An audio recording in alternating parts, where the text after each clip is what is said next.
Hi, friends. Our verse today comes from Deuteronomy chapter 10, verse 12.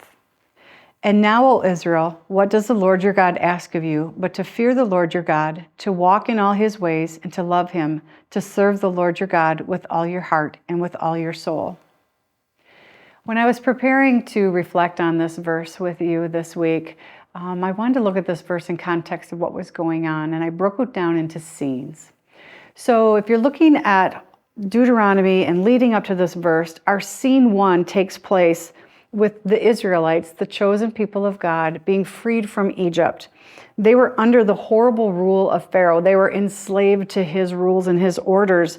And Moses was chosen by God to be their leader, to bring them out of Egypt. We know this. As followers of God's word, we know that this happened and is true.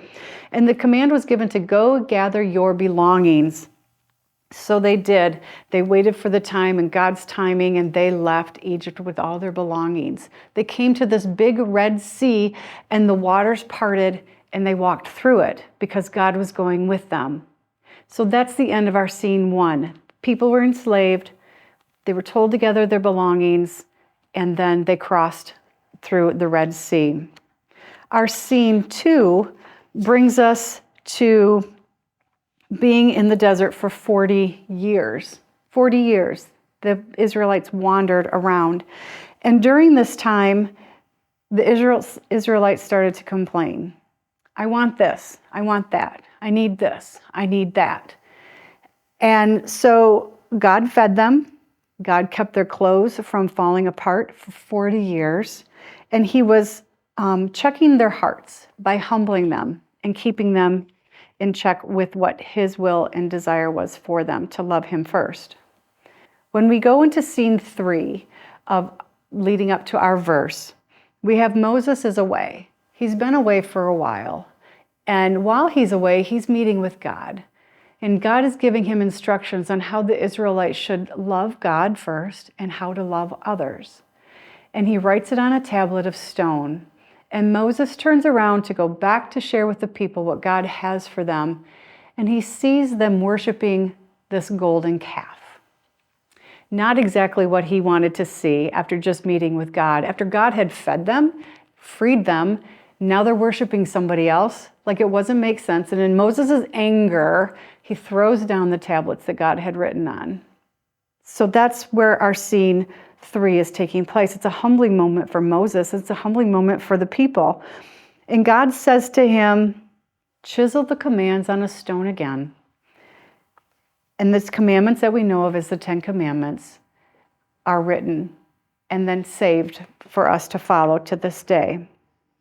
So this brings us to our verse again. So those 3 scenes lead us up to our verse today. And I want to read it from the Amplified, because God's desire is for the Israelites and followers of God to keep him first in our lives. The Amplified version of chapter 10, verse 12 says this: "And now, Israel, what does the Lord your God require from you but to fear and worship the Lord your God with awe-filled reverence and profound respect? To walk, that is, to live each and every day in all his ways, and to love him, and to serve the Lord your God with all your heart and with all your soul, through your choices, your thoughts, and your whole being." So as I reflected on this verse, I was thinking about how it really is about our relationship with God. God has been so good to us. He has cared for us. He feeds us. He clothes us. He loves us. And all he asks in return is that we keep him at the center of our lives, to fear him, to walk with him, to love him, and to be followers of him in all that we do and say. So our closing scene of this verse, as I bring it all together, our closing scene ends with you and with me. As you follow God's commands, let God's word be written deep on your heart. And don't let your heart be hardened by the things of the world that are going on that cause you to maybe question or get frustrated and want to throw your tablets of stone down, but rather in reverence, turn to God and fear him, and just know that our true commandments are to love God and to love others as we serve him every day. Have a great week.